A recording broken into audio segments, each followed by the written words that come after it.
Hello, I am Brian and I am the Theoretical Gamer. And I'm going to pitch an idea for something that I think might be very, very useful in any role-playing game. It's a sort of sub-game that you can kind of play within the game called Hot Seat. What is Hot Seat, you ask? Well, you probably didn't ask. You probably just heard me say Hot Seat and then patiently waited for me to continue. But Hot Seat is kind of a sort of a game within a game that you can play that, I will be honest, I did not invent this. I remember reading about it on a forum many years ago. I don't know who came up with it. I thought it was a brilliant idea. And on the off chance that whoever saw it is watching or knows who it was, let me know. I remember it was a long time ago, and I don't think anybody knows about it. Now, what is Hot Seat? You picture this. You're playing a role-playing game. Perhaps it's that new Dungeons & Dragons everyone's talking about. And your party is on the road, and then the Game Master or the Dungeon Master realizes what I think everyone has realized at some point, is that the characters don't talk, they don't do anything except for I check for traps, I rolled a hit. They don't actually talk to each other, right? So, and logically that doesn't make a lot of sense. I mean, think about it. You guys are traveling together. You're basically riding for like hours every day, and then you sit down and you build your campfire, and you gotta have, there's gotta be chit chat while you're building the campfire. Logically you should be talking to each other and get to know each other.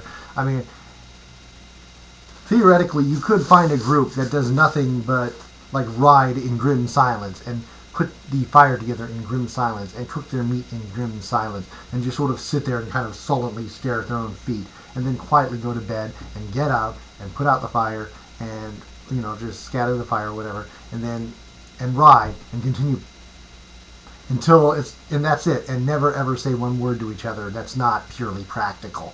And that's, and that's not going to happen. So naturally the Game Master looks at him and says, okay, you guys are sitting around the campfire. Role play. And then nothing happens. How are you? I'm fine. You can't do anything put on the spot like that.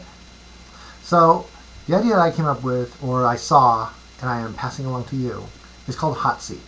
Now you take a break from the normal flow of gaming, and you sit down, and you decide to put one person in the hot seat. Everyone gets their turn, of course, but you can roll dice, or one person can volunteer, me, and sits in the hot seat. Now, what ends up happening is you keep doing it until you get bored, and it is a way to simulate the getting to know you stuff that should logically be happening. Now, what happens is this. The person sits in the hot seat, and everybody asks questions in character. And if you don't know the answer, make it up. If you don't, come up with something, just reach up into the Loch Ness depths of your ass and pull something out. And, like, hey, where were you born? Oh, I was born in Podunksville, a small town. Do you have any family? I have a younger sister who, she stayed home and got married. Okay, like, do you have any hobbies? Well, nothing beyond the usual sports and running around and playing that we did as kids. Okay,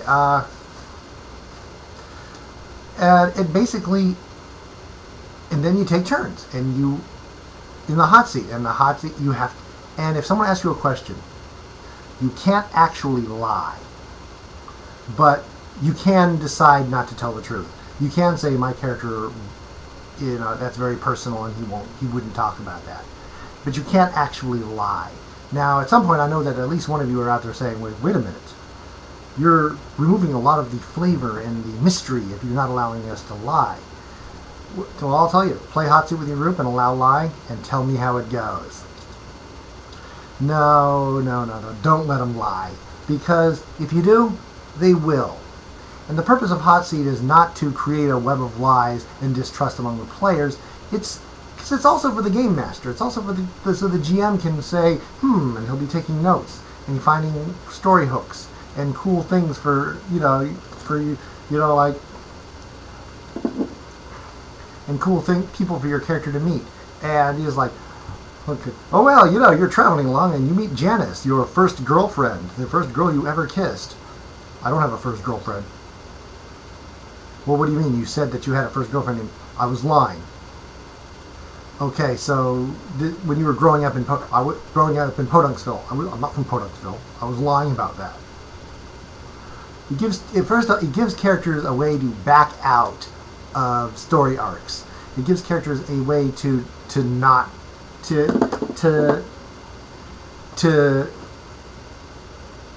like back out of everything they just said. Because some are bad players and some are just cowardly and just decide, that, oh well, if I know I'm lying, I can say anything I want because I know I can just say I was lying. So no. Every character gets their turn in the hot seat. They can't lie, but they can choose not to tell the truth because everything they say is known to the other players because it's to simulate the talking and getting to know each other. Now, you can still get that one player who just doesn't want to share anything, and my character doesn't want to talk about that. He doesn't tell you where he's from. He doesn't tell you anything about himself. Like, what do you prefer to have for dinner? My character doesn't tell you. Well, that's just a bad player who is just playing the grumpy loner, which I've talked about in a previous video, or he's a lazy, unimaginative player who doesn't want to come up with anything and is just using that as an excuse, or he's just not a team player, in which case or he would just be better off or happier in one of those games where you don't even have to name your character. You're the fighter and you kick the door open. You're the thief and you check for traps. And you're just tactically going through a dungeon. Because they are. And then there are people out there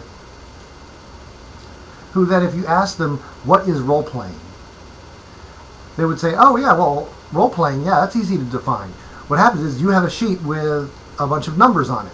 And your players, they also have their numbers. And then the GM comes up with numbers, and then you coordinate your numbers, and you go up against the GM's numbers, and you add randomizing factors, with dice. And if your numbers beat his numbers, then your numbers improve. But if his numbers win, you have to make new numbers.